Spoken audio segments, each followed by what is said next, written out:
Ferrari has been hiding something. And only days before the lights go out in Australia, Lewis Hamilton and Charles Leclerc just hinted that the SF-26 is not the same car we saw in Bahrain. We are talking about a rear wing that could add up to 12 kilometers per hour on the straight, a diffuser redesign worth nearly 2/10 per lap, and a power unit upgrade built specifically for hot race conditions like Melbourne. That alone would be huge. But here is the part nobody is ready for. Hamilton says the car has his DNA. Leclerc admits race simulations exposed something critical about energy management. And insiders believe Ferrari found an interpretation in the regulations that rivals are already trying to copy. If this works, Ferrari could start the season on pole. If it fails, the weakness will be exposed in front of the world. And the most important detail, the one that explains why this package could shift the entire championship fight, is something most fans completely missed. Stay with me, because Australia is about to reveal whether Ferrari built a contender or a ticking time bomb. So let's start with what Ferrari was really doing in Bahrain, because what we saw on the timing sheets was not the full story. They did not chase glory laps. They did not empty the battery for headlines. They focused on something far more dangerous: control. More than 4,000 kilometers completed across pre-season testing. No major mechanical failures. No dramatic stoppages. Just consistent, disciplined running. That matters, because reliability is not exciting, but wins championships. Now here is where the hidden data changes the picture. Top speed traps show the SF-26 hitting 348 kilometers per hour. Top 3 in the entire field. And they were not even running maximum deployment. Think about that.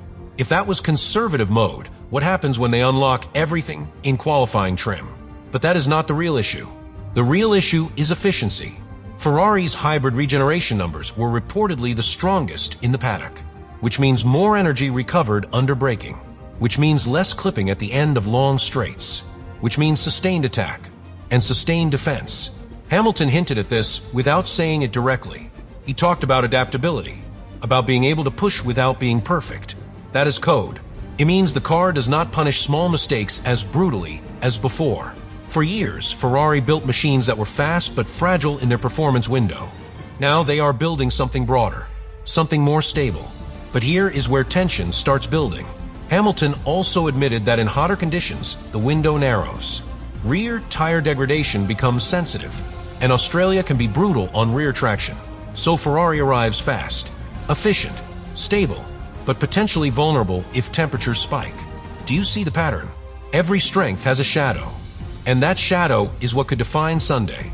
But we are still only looking at the surface layer, because what they are bringing to Melbourne is not just reliability, it is targeted evolution.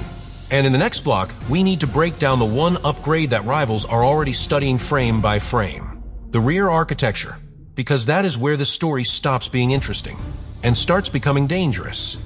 Now, we need to talk about the rear of this car, because this is where Ferrari stopped playing safe and started playing smart. The expanded diffuser is not dramatic to the naked eye. You will not see it on a highlight reel, but engineers in the paddock noticed it immediately. The vertical volume near the rear crash structure has been stretched to the absolute regulatory limit. Not illegally, not controversially, just intelligently. Airflow through the rear ramp improves by roughly 15% according to internal simulation data. That is not cosmetic. That is structural performance. In medium speed corners, that gain translates to around 1/10.5 per lap. In Melbourne, that means turns 3, 4, 9, and 10. Those are rhythm corners. Those are confidence corners. And confidence creates consistency. But here is where it connects to something bigger. The diffuser does not work alone. It works with the exhaust flow. The 067/6 power unit directs hot gases in a way that energizes the airflow feeding the rear wing. This is what some engineers are calling a blown synergy effect. When the rear wing closes, downforce increases with extra pressure support. When it opens, drag reduction becomes even more dramatic. That synergy is intentional. Ferrari did not design separate upgrades. They built a rear ecosystem. And that ecosystem becomes even more powerful when we talk about the pivot central rear wing. This is not a traditional drag reduction system. It rotates from the center axis. When activated, the upper flap pivots aggressively, creating a massive slot gap. Drag reduction jumps dramatically. Some simulations suggest up to 12 kilometers per hour gained at the end of the straight.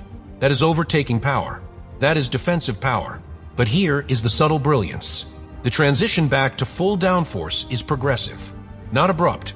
That means when the wing closes before braking, the rear grip rebuilds smoothly. No sudden snap, no instability spike.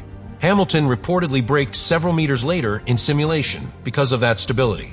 That alone can create a tenth in a heavy braking zone. But this is where rivals start to worry, because copying this is not simple. The structural pivot requires a different load distribution. A different internal support layout is not something you replicate in 2 weeks. And with Australia only days away, Ferrari might enjoy a window of exclusivity. But exclusivity comes with scrutiny. Other teams are already analyzing legality, already questioning interpretation. And whenever innovation appears this early in a season, the political game begins. Which brings us to something even more critical: heat. Melbourne can punish rear tires. And increased rear efficiency means higher thermal loads. Ferrari has optimized floor slots near the rear wheels to reduce dirty air recirculation. That helps cooling. It helps stability. But will it be enough over a full race distance? Because here's the real tension. Qualifying pace looks explosive. Straight line speed looks elite. Aerodynamic stability looks refined. But race management under sustained heat remains the unanswered variable. And that unanswered variable is exactly what Hamilton hinted at. He did not say the car is perfect. He said it requires discipline. That word matters. Discipline wins championships. But it also reveals risk. Because if Ferrari gets this balance right, Australia becomes a statement. If they miscalculate thermal management even slightly, the advantage fades lap by lap. And this entire rear architecture experiment becomes fragile under pressure. So now the question shifts. Not whether Ferrari is fast, but whether this synchronized rear design can survive real race chaos. And we have not even touched the final piece yet. The hybrid mapping changes built specifically for Melbourne, because that is where the true strategic weapon might be hiding.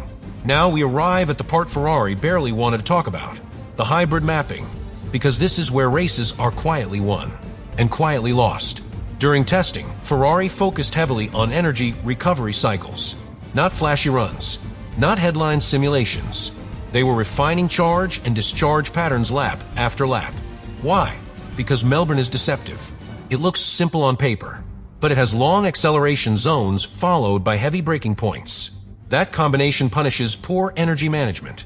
If you deploy too aggressively early in a lap, you pay for it at the end of the straight. If you conserve too much, you become vulnerable. Hamilton reportedly ran an 18-lap simulation with extremely linear degradation. Not dramatic drop-off, not sudden battery collapse, controlled decline. That is rare, especially in hotter track conditions. And this is where the smaller turbine becomes critical. The optimized Honeywell unit reduces lag in lower gears. That means better traction out of slow corners, less wheel spin, more efficient acceleration, which means less emergency energy deployment needed to compensate. It sounds subtle, but it changes everything. Because when acceleration is naturally strong, hybrid usage becomes strategic instead of reactive. And this is the psychological shift. Ferrari is no longer chasing peak spikes. They are building sustainable bursts. Push when needed, defend when necessary, recover quietly. But here is the detail most people are ignoring.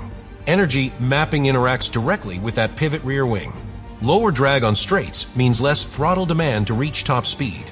Less throttle demand means smoother battery discharge curves.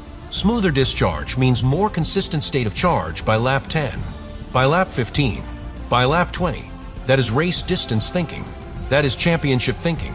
But this is where risk reappears. Hybrid precision requires disciplined driving. Hamilton excels at that. He has managed narrow windows for over a decade. Leclerc is aggressive, explosive over one lap, brilliant in qualifying scenarios. But energy conservation under pressure? That is where internal dynamics become interesting. Because if one driver extracts more efficiency over a stint, strategy priority decisions become uncomfortable. And remember, Australia is the first race. Momentum starts here. Narrative starts here. And if Ferrari leaves Melbourne with visible race pace superiority, the entire paddock recalibrates immediately.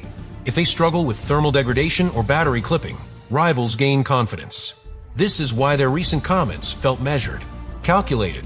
They are not celebrating. They are preparing. Because the SF-26 is not built to shock in testing. is built to reveal itself under real pressure. And in just days, under the lights and noise of Albert Park, we will finally see whether this synchronized aerodynamic and hybrid philosophy was genius or gamble.